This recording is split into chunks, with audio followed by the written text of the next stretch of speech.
Hello and welcome to the Generation Zero Weapon Encyclopedia, where today we're checking out the new and improved experimental KVM-89, the 5.56 firing little brother of the KVM-59. Like all experimental weapons, you have a chance of getting it from finishing base assault missions, base defense missions, as well as looting defeated rivals or the Reaper. Properties: thermal operation, accuracy, stability and damage increase as this weapon heats up.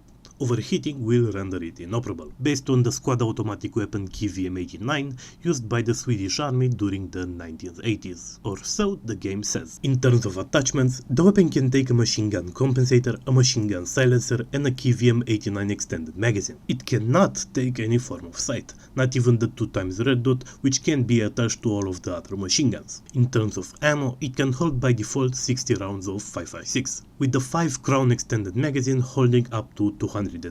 There is 5.56 experimental ammo, heat and corrosive, although I mostly find myself using full metal jacket or armor piercing, with neither ammo type being the absolute best. Each has its uses. Now, let's talk a bit about how do you actually use this thing. When you equip the weapon, you'll see this giant circle of a crosshair, as well as this colored bar under it. When you zoom in, you'll see that you have no front sight, and you can still kinda see the color indicator, but it's round and to the side. When you fire, the crosshair will get smaller, the recoil will go down, the weapon will deal more damage, the little arrow will go from green to red, and the gun will visibly get red hot. If you fire for too long, you will get a forced cooldown period where you cannot fire the gun. What you want then is to keep the weapon in the red area, where the weapon performs the best. There's around 3 ways of going about firing this thing. You can just go from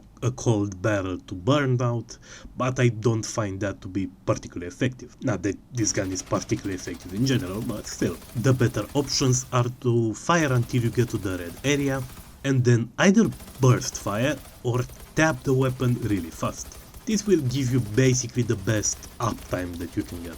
Now, in terms of ups and downs, first of all, I want to make something clear. This gun is viable. If you like the feel of the gun or how it looks or how it feels, you can just go and use it, and you will get reasonable results. This gun is interesting and the ammo is plentiful. However, like all things that need a disclaimer, you can probably guess that this gun is not all that great. It's a tad too annoying to use for its performance. I think the 59 is just better in terms of DPS. It's hard to compare them given the low uptime of this gun. And there is the question of what role does this even fulfill? Personally, I find it quite similar to a gun from CSGO, the Negev, one of my favorite guns from that game.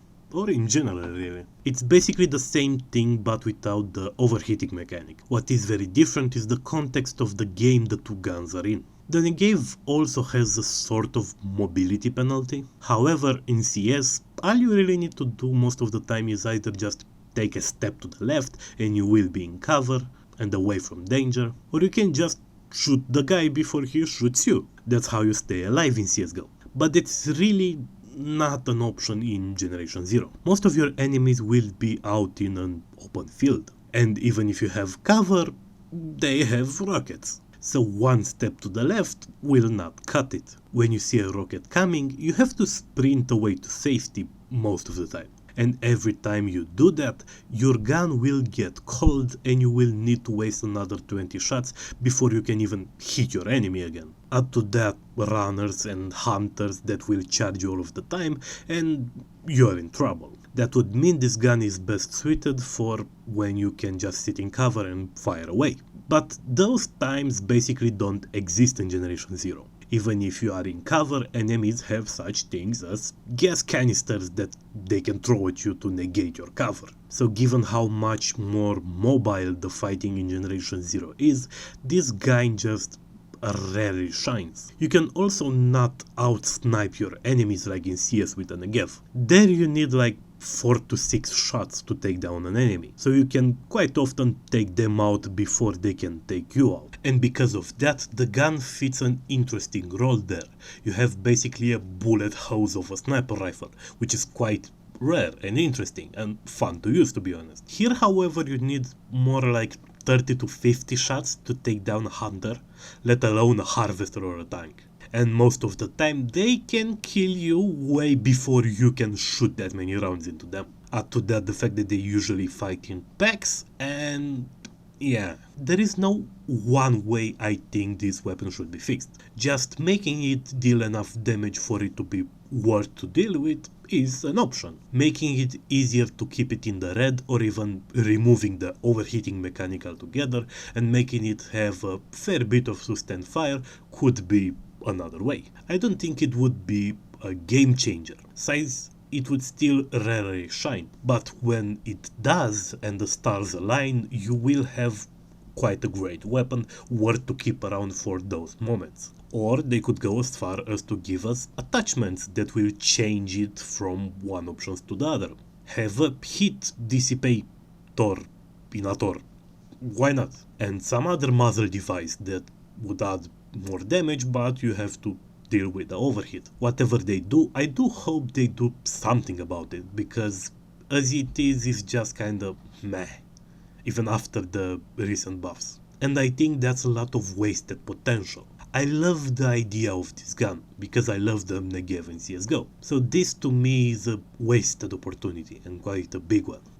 So, do I recommend it? Well, if it's fun to you, then sure, it is viable, although not top class. So if you get it, I say do give it a shot. Maybe you'll have fun. That just about concludes the review. However, I do have two questions for you. For one, what do you think about this series? If you saw the other videos or not, what do you think I should change or add? I mentioned the stock ammo capacity of the weapon and the maximum.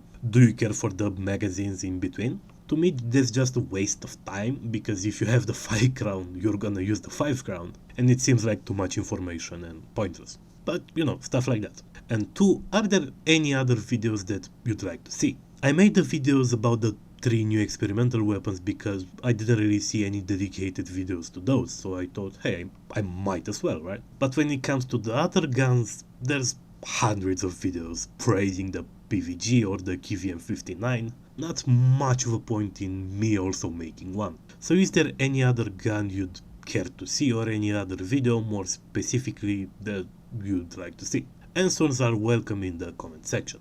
Thank you.